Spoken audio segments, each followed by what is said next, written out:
Surah Al-An'am ayat 27. Di dalam ayat ini Allah Subhanahu wa taala hendak menjelaskan tentang penyesalan orang-orang kafir pada hari kiamat. Duhai kiranya kami dikembalikan ke dunia, tentu kami tidak akan mendustakan ayat-ayat Rabb kami. Tapi apakah manfaat penyesalan itu? Sama sekali tidak. Tidak manfaat penyesalan mereka pada hari kiamat. Bicara tentang penyesalan pada hari kiamat, sebenarnya penyesalan itu bukan hanya terjadi kepada orang-orang kafir saja. Orang-orang yang beriman juga mereka menyesal. Makanya penyesalan kelak pada hari kiamat itu terbagi menjadi dua kelompok. Kelompok yang pertama ahlul iman. Kelompok ahlul iman bisababi tafritihim wa tarkihim a'malan salihatan. Jadi orang-orang yang beriman dengan sebab mereka mungkin lalai atau ada beberapa amalan yang mereka tinggalkan di dunia, mereka tidak kerjakan, itu pula yang menjadikan penyesalan mereka di hadapan Allah. Seperti orang-orang yang tidak pernah membaca surah Al-Baqarah. Orang-orang yang tidak mau membaca surah Al-Baqarah dan merenungkannya. Dalam hadis ini Nabi SAW mengatakan, ambillah surah Al-Baqarah, karena surah Al-Baqarah itu siapa yang mengambilnya akan diberkahi hidupnya, dan siapa yang meninggalkannya maka akan menjadi penyesalan pada hari kiamat. Dan dia tidak disentuh tukang sihir. Ya, karena Al-Baqarah ini salah satu surat yang bisa menangkal sihir. Inilah makna wala tastati'uhal batala. Tidak mungkin tukang sihir menyentuh orang yang melanggengkan membaca surah Al-Baqarah. Syahidnya di sini apa? Fa inna akhdaha barakah wa tarkaha hasrata. Siapa yang mengambilnya akan jadi berkah hidupnya, dan siapa yang meninggalkannya akan menjadi penyesalan pada hari kiamat. Ini yang pertama. Yang kedua, penyesalan orang-orang yang beriman, penyesalan orang-orang yang bermajlis, di mana dalam majlis itu tidak ada zikir kepada Allah. Di dalam majlis itu tidak ada salawat kepada Nabi sallallahu alaihi wasallam. Kata Nabi sallallahu alaihi wasallam, "Ma qa'ada qaumun maq'adan lam yadhkuru fiha Allah wa yusallu 'ala an-nabi illa kana 'alaihim hasratan yaumal qiyamah wa in dakhalul jannata litsawab." Tidaklah satu kaum berkumpul, tapi perkumpulan itu tidak ada zikir kepada Allah dan tidak ada salawat di dalamnya, kecuali majlis itu akan menjadi penyesalan dia pada hari kiamat, walaupun mereka masuk surga. Walaupun mereka masuk surga, tetap mereka menyesal. Kenapa dalam setiap perkumpulan mereka tidak ada zikir di situ? Perkumpulan itu kan macam-macam. Perkumpulan keluarga, perkumpulan mungkin antum sesama pengusaha, sesama kawan, kumpul di mana, reuni di mana, ngobrol sama siapa, kan itu kan disebut majelis juga. Kemudian juga yang ketiga, man harasa 'alal imarati wal mansib. Orang-orang yang mereka berambisi untuk memiliki sebuah jabatan kepemimpinan. Kata Nabi sallallahu alaihi wasallam, innakum satahrusuna 'alal imarati. Satu hari kalian pasti akan mengejar kepemimpinan. Wa innaha satakunu nadamatan wa hasra. Ingat, kepemimpinan itu akan menjadi penyesalan dan kerugian dia pada hari kiamat. Fa ni'matil murdi'atu wa bi'satil fatimatu. Sungguh amat sangat indah orang-orang yang menyusui, dan sangat buruk orang-orang yang disusui, ataupun bayi yang disusui, dan sungguh amat sangat buruk orang yang menyusui. Ini kinayah daripada rakyatnya baik tetapi pemimpinnya zalim. Itu maksudnya. Kenapa terjadi kezaliman? Karena memang mereka menjadi pemimpin dari awal itu memang mengejar jabatan. Makanya di zaman Nabi ada sahabat Abi Dzar. Abi Dzar Al-Ghifari itu kan terkenal ibadahnya, ikhwan. Ibadahnya luar biasa. Siapa yang tidak kenal Abi Dzar Al-Ghifari? Ahli ibadah di zaman sahabat. Dia datang kepada Rasul minta kepemimpinan, tapi Rasul menolaknya. Kata Nabi SAW, jangan diberikan kepemimpinan kepada orang yang meminta, berikan kepada orang yang tidak meminta. Karena itu akan jadi penyesalan pada hari kiamat. Kemudian yang nomor 4, al-hasratu ala a'malis salihah khalatatha asy-syawaib wal akdar min riya'in wa sum'atin wa ujubin wa minnatin. Penyesalan orang-orang yang beriman pada hari kiamat dari amal-amal soleh yang dicampur adukan ketika di dunia dengan riya, dengan sum'ah, dengan ujub, dan dengan mengungkit-ungkit pemberian dan yang semacamnya. Allah katakan, wa badalahum minallahi ma lam yakunu yahtasibun. Wa badalahum minallahi ma lam yakunu yahtasibun. Dan telah jelas kepada mereka dari Allah apa yang mereka cari. Artinya mereka ditampakkan oleh Allah Subhanahu wa taala dari amal saleh mereka ketika di dunia, baru mereka tahu bahwa amal mereka itu ditolak oleh Allah Azza wa Jalla. Disitulah mereka menyesal. Makanya mereka mengatakan dalam sebuah ayat yang lain, Allah katakan kalau seandainya mereka dikembalikan ke dunia, tentu mereka akan beramal saleh. Apa yang telah luput bagi mereka. Ini gambaran orang-orang yang beriman. Jadi orang-orang yang beriman saja mereka menyesal karena lalainya mereka, banyak amalan soleh yang mereka tinggalkan, banyak amalan soleh yang mereka lalaikan. Apalagi orang-orang kafir, orang-orang munafik, orang-orang fasik, tentu lebih menyesal lagi. Kita perhatikan hasratu ahlin nar. Bagaimana penyesalan penduduk neraka, ikhwan? Karena begini, ikhwatu fiddin, muliakan Allah Subhanahu wa taala. Saat manusia dikumpulkan di padang mahsyar, salah satu peristiwa yang akan Allah Subhanahu wa taala tampakkan kepada manusia apa? Di mana malaikat sebanyak 70.000 malaikat menarik satu tali kekang neraka jahanam yang akan dihadapkan kepada penduduk yang ada di padang mahsyar. Itu 70.000 itu menarik satu tali kekang. Sementara jahanam itu berapa talinya? 70.000 tali. Jadi kalau antum saya analogikan, ada kapal mau dibawa ke lautan kemudian ditarik gitu ya pakai tali, maka jahanam itu memiliki 70.000 tali.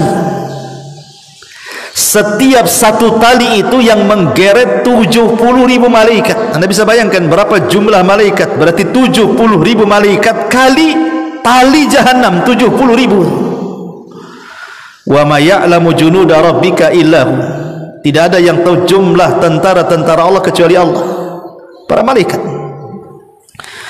Lah ketika kemudian Allah Subhanahu wa taala tampakkan jahanam di hadapan manusia itu, disinilah orang-orang kemudian orang-orang kafir, mereka dikatakan dalam Al-Quran, walau tara idhil mujrimuna naqisu ru'usihim inda rabbihim rabbana absarna wa sami'na farji'na na'mal salihan inna muqimun. Jadi ketika jahanam itu dihadapkan kepada manusia di padang mahsyar, tidakkah kau lihat orang-orang yang berdosa dari kalangan kafir, munafik, fasik itu, mereka menundukkan kepala-kepala mereka ketika melihat jahanam. Mereka menundukkan kepala-kepala mereka inda rabbihim, di sisi Rabb mereka, dan mereka pun mengatakan apa? Rabbana ya Rabb kami, absarna, kami telah melihat. Maksudnya melihat jahanam. Wa sami'na, kami sudah mendengar jeritannya. Farji'na, kembalikan kami ya Rabb ke dunia. Na'mal salihan, kami akan beramal dengan amalan yang saleh. Inna muqinun, sekarang kami yakin. Kenapa mereka mengatakan seperti ini? Ketika mereka di dunia, kenapa mereka tidak mengatakan seperti itu? Karena di dunia ini, apabila kita mendengar cerita neraka, itu hanya mendengar sebatas dongengan saja. Oh, di neraka begini dan begitu siksaannya, hanya dongeng saja. Sehingga tidak yakin itu, karena tidak pernah melihat dan tidak pernah mendengar suaranya. Tapi nanti pada hari kiamat, betul-betul Allah Subhanahu wa taala akan perlihatkan Jahannam dan Allah akan perdengarkan jeritannya, baru mereka mengatakan, Rabbana absarna wa sami'na, ya Rabb, kami sudah melihatnya, kami sudah mendengarnya, farji'na, tolong kembalikan kami ke dunia, na'mal salihan, kami janji akan beramal saleh. Inna muqinun, kami sudah yakin. Lihat, orang-orang kafir akan menyesal. Pertanyaannya, seandainya Allah Subhanahu wa taala mengembalikan orang-orang kafir yang sudah masuk neraka ke dunia, menjamin mereka akan tobat? Tidak. Orang kafir itu kalau sudah masuk neraka dikembalikan ke dunia, pasti mereka kafir lagi. Makanya ayat selanjutnya, bal bada lakum ma kanu yukhfuna min qablu walau ruddu la'adu lima nuhu anhu wa innahum lakadzibun. Di sini Allah Subhanahu wa taala mengatakan, tetapi sebenarnya bagi mereka, kata Allah, telah nyata kejahatan mereka selama di dunia, sehingga ketika kemudian mereka dimasukkan ke neraka, kemudian Allah katakan seandainya mereka dikembalikan ke dunia, tentu mereka akan mengulang kembali kejahatannya. Kenapa? Karena mereka itu para pendusta. Dari sini titik poin, kata para ulama, faedahnya di sini sebagai jawaban yang sudah saya jelaskan dulu. Kalau ada orang yang kemudian ada syubhat di kepalanya, adilkah Allah memasukkan orang neraka dan dikekalkan di dalamnya sementara mereka hidup di dunia hanya 60 tahun? Umpamanya ada orang kafir di usia 20 tahun meninggal, kafir dia, meninggal di atas kekafirannya, kemudian Allah masukkan ke neraka sekekal-kekalnya. Mungkin orang berpikir, Mas, ini tidak adil, masa dia berbuat dosa 20 tahun masuk neraka kok dikekalkan pula selamanya di situ? Mana keadilannya? Maka kalau ada orang yang ada syubhat di kepalanya seperti itu, jawab dengan surah Al-An'am ayat 28 jawabannya. Katakan kepada orang yang punya syubhat di kepala ini, walau ruddu la'adu lima nuhu anhu wa innahum lakadzibun. Sebab orang-orang kafir yang masuk neraka itu kalau dikembalikan ke dunia, pasti mereka akan mengulang kejahatannya, karena mereka kaum yang berdusta. Begitu jawabannya. Di sini menunjukkan bahwa orang-orang kafir akan menyesal pada hari kiamat. Kemudian juga di antara penyesalan yang lain adalah hasratun wa nadamul mufritina inda muayanatil mauti. Jangan lagi cerita pada hari kiamat. Ketika mereka berada di padang mahsyar saja, di alam barzah, maksudnya di kuburan, Allah Subhanahu wa taala gambarkan dalam Al-Qur'an, hatta idza jaa ahadahumul mautu qala rabbirji'uni la'alli a'malu salihan fima tarak kalla innaha kalimatun huwa qailuha wa min waraihim barzakhun ila yaumi yub'atsun. Ketika datang kematian kepada mereka, maka orang-orang yang berada di alam kubur itu akan mengatakan, Rabbirji'uni, ya Allah, kembalikan aku ke dunia walaupun sesaat jadilah, la'alli a'malu salihan fima tarak, agar aku bisa mengamalkan amalan saleh yang aku lalaikan. Tapi apa jawaban Allah? Kalla, sekali-kali tidak mungkin, mustahil. Innaha kalimatun huwa qailuha, itu hanya angan-angan kalian saja kalau diucapkan itu. Kenapa? Wa mi waraihim barzakhun ila yaumi yub'atsun, karena antara kalian dengan dunia itu ada barzah. Barzah itu dinding penghalang antara alam dunia dan alam kubur. Makanya di istilah alam barzah, alam kubur itu disebut alam barzah. Ya, lihat bagaimana belum sampai ke akhirat saja orang pada menyesal di kuburan. Ma'asyiral muslimin yang dimuliakan Allah Subhanahu wa taala. Kemudian juga bentuk penyesalan pada hari kiamat adalah hasratu atba'i syaitan. Penyesalan para pengekor pengikut syaitan kelak pada hari kiamat, karena nanti iblis itu akan berceramah, ikhwan. Iblis itu akan berkhutbah di hadapan penduduk neraka, dan ini khutbah terakhir iblis kepada para pengikutnya. Apa khutbah iblis? Wa qala syaitan lamma qudiyal amru innallaha wa'adakum wa'dal haq wa wa'adtukum fa akhlaftukum. Maka iblis pun berdiri di tengah-tengah neraka, berkhutbah kepada penduduk neraka. Apa kata iblis? Sesungguhnya Allah telah menjanjikan kepada kalian janji yang benar, dan aku pun telah menjanjikan kepada kalian, tapi aku selisihi janjiku. Wa ma kana li 'alaikum min sultan. Tidak ada kuasa bagiku kepada kalian kecuali hanya aku seru kalian, tiba-tiba kalian mengikuti aku. Jangan salahkan aku, celalah diri kalian. Aku tidak mungkin menolong kalian sebagaimana kalian juga mampu menolong aku, kata iblis. Sungguh aku kufur dengan apa yang kalian sekutukan kepadaku sebelumnya. Sesungguhnya orang-orang zalim bagi mereka azab yang pedih. Lihat bagaimana syaitan yang selama di dunia memberikan was-was kepada manusia untuk diikuti, kemudian memberikan angan-angan yang palsu kepada manusia. Kelak pada hari kiamat setan itu akan berkhutbah dan akan berlepas diri kepada siapa yang mengikutinya. Iblis sendiri yang mengatakan, bayangkan, jelas-jelas Quran menjelaskan khutbahnya iblis.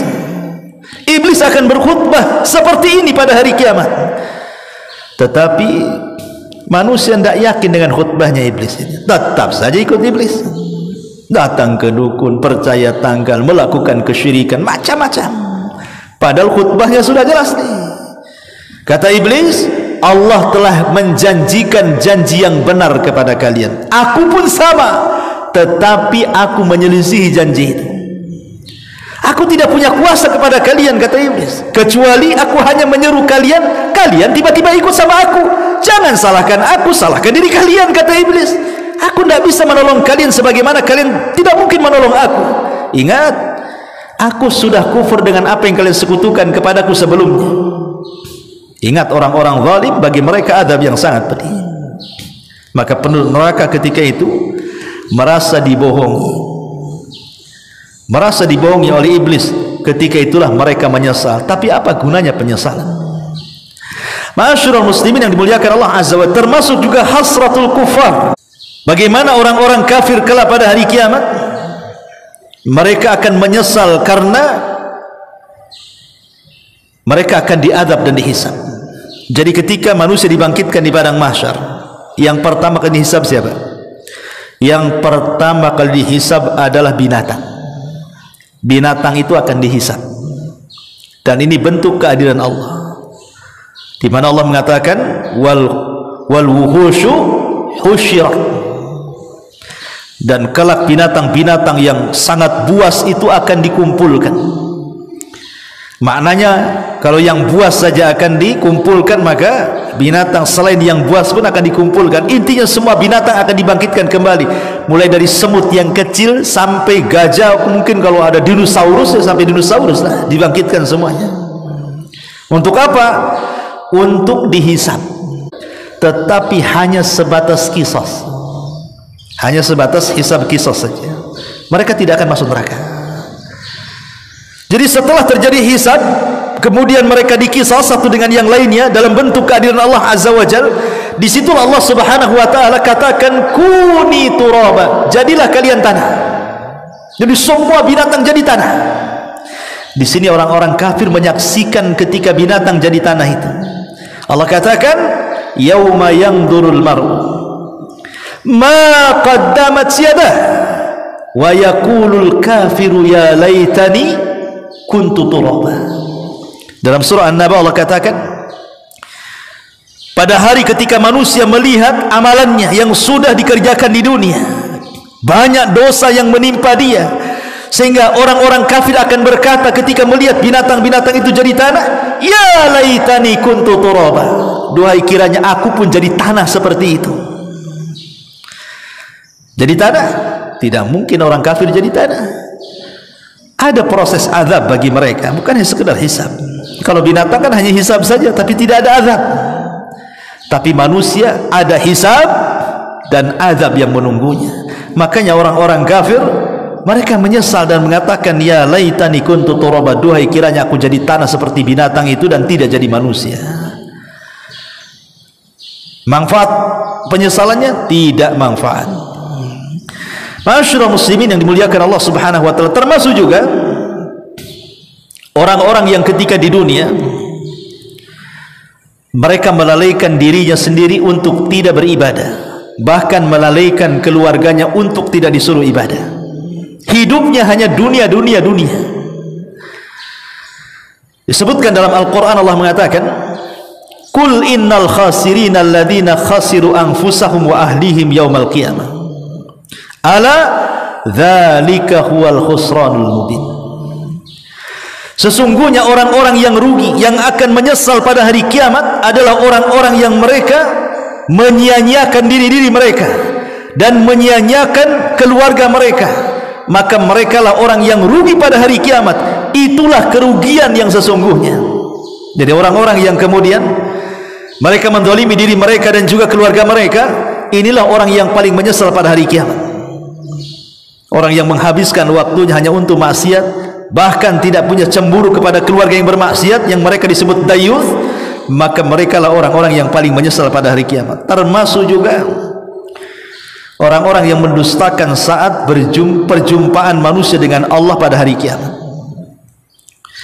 Ikhwatu fillah muliakan Allah Azza wa Jalla. Manusia berjumpa dengan Allah itu di berapa tempat? Di 4 tempat. Kita manusia akan berjumpa dengan Allah di 4 tempat. 2 di dunia, 2 di akhirat. Di dunia kita berjumpa dengan Allah kapan? Saat kita sholat. Itulah perjumpaan kita dengan Allah. Makanya Allah mengatakan, alladzina yadhunnuna annahum mulaqu rabbihim. Ketika Allah mengatakan sholat itu berat, lakabiratun illa alal khashiin, berat kecuali bagi orang-orang yang khusyuk. Siapa orang yang khusyuk ini kata Allah? Mereka orang-orang yang yakin kalau mereka sedang berjumpa dengan Allah. Berarti salat itu hakikatnya perjumpaan kita dengan Allah.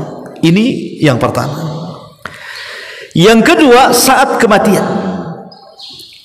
Ketika ruh seorang mukmin, dalam hadis Bara bin Azib yang panjang itu, ruhnya seorang mukmin itu akan dinaikkan ke langit dan catatan mengikuti di bawahnya.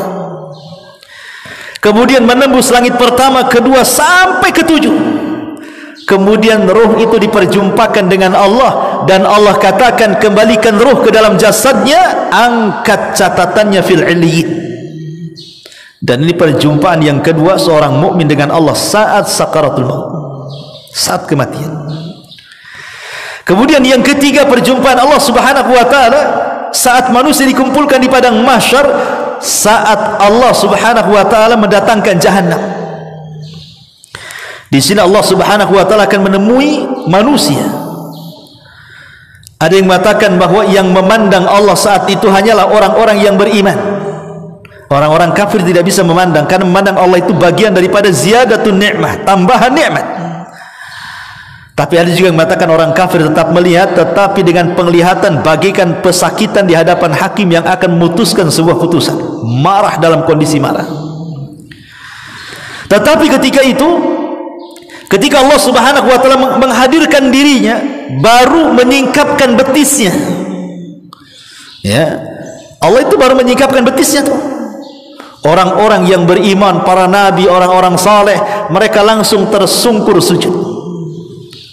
Orang-orang munafik berusaha untuk sujud tapi tidak bisa.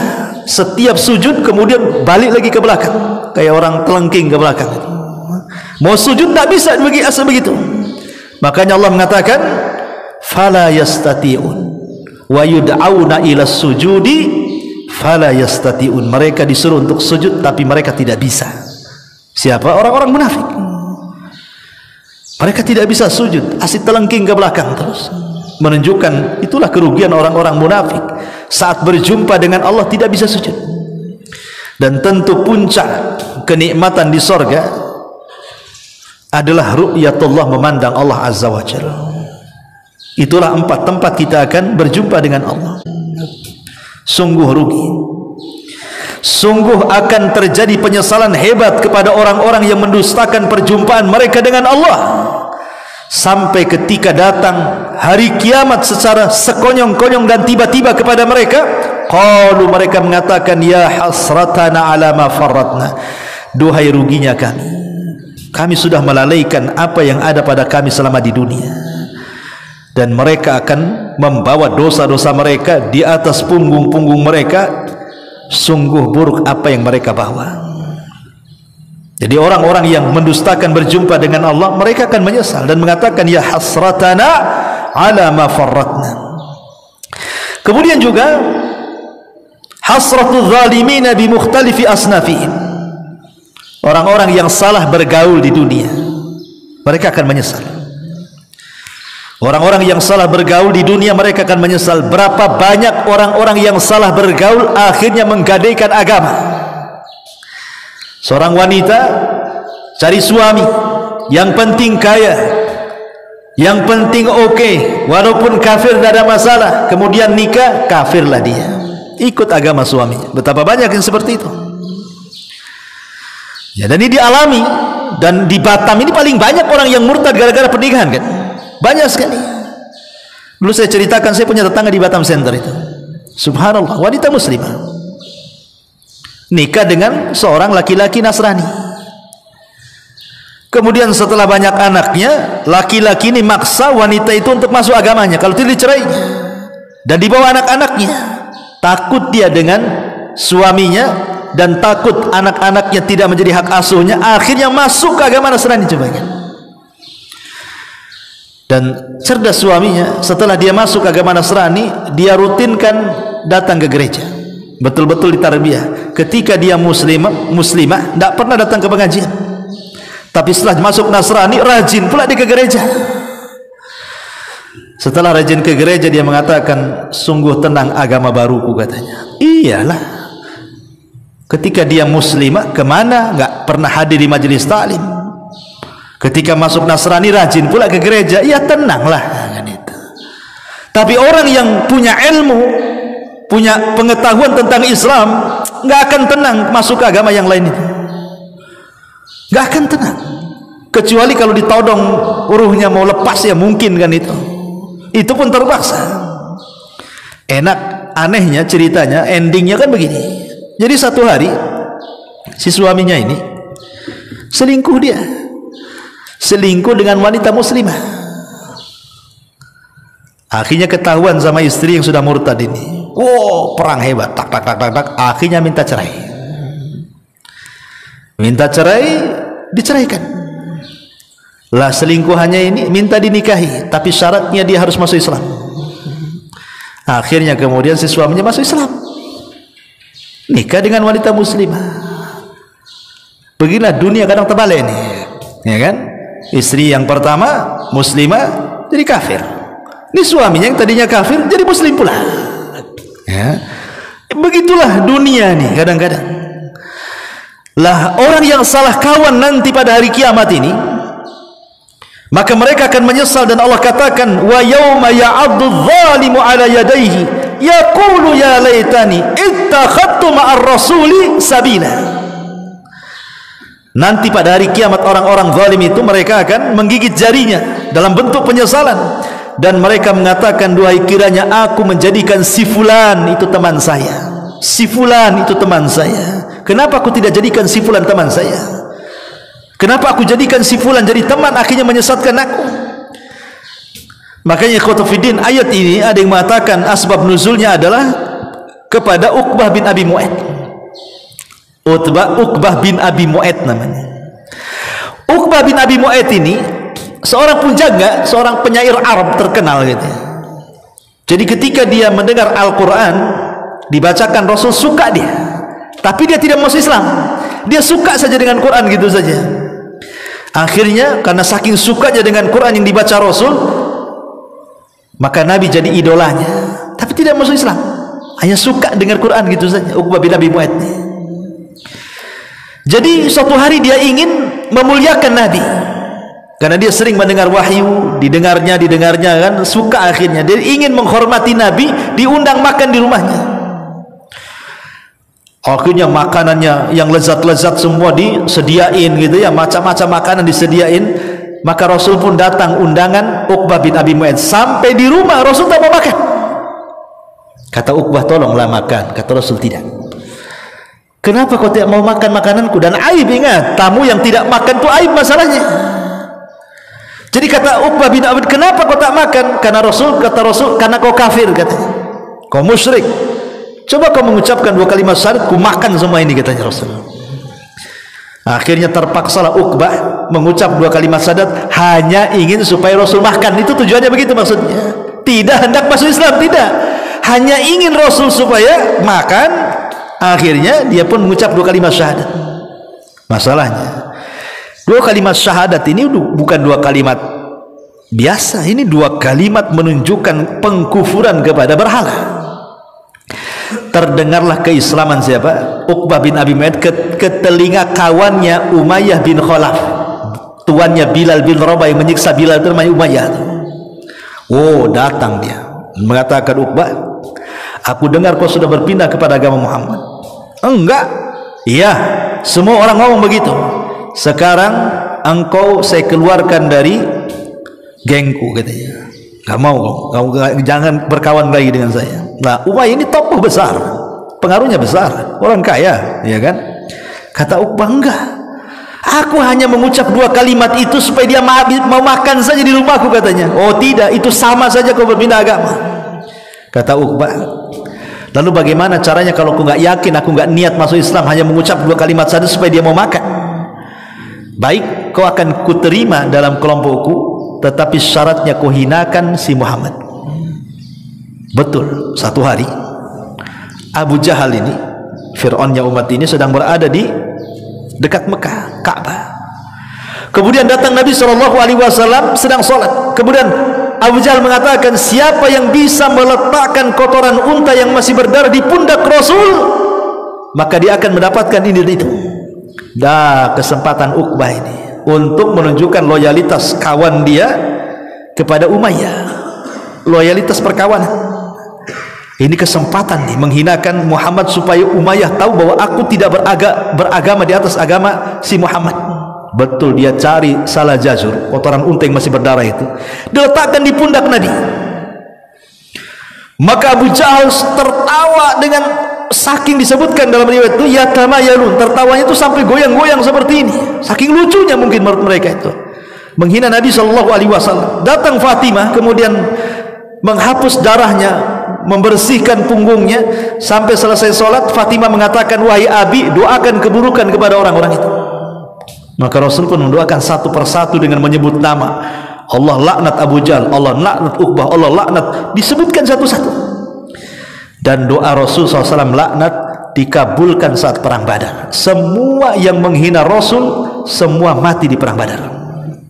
Ya, syahidnya di sini apa? Uqbah akhirnya kembali musyrik setelah mengucap 2 kalimat syahadat gara-gara pertemanan. Turun ayat ini. Allah katakan, yauma ya'addu dzalimu 'ala yadayhi yaqulu ya laitani ittakhadtu ma'ar rasuli sabila. Turun ayat ini. Ini gara-gara pertemanan. Jadi salah teman ini bisa menjadi penyesalan pada hari kiamat. Termasuk juga penyesalan ahlun nar ba'da talabihim min ahlil jannah. Penyesalan penduduk neraka setelah mereka meminta kepada penduduk surga syurbatal ma' wa ta'ah.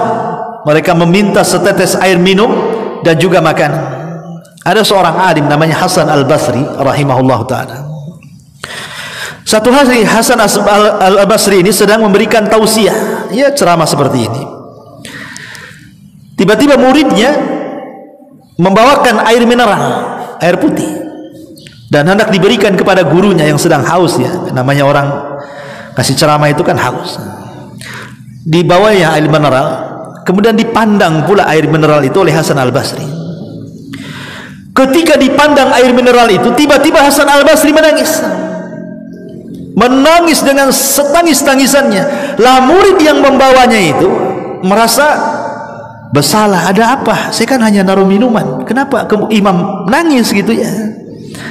Maka kemudian sang pemberi minum mengatakan kepada Imam Hasan Al-Basri, wa ma yubkika ya imam, apa yang membuat anda menangis dengan air mineral itu wahai imam?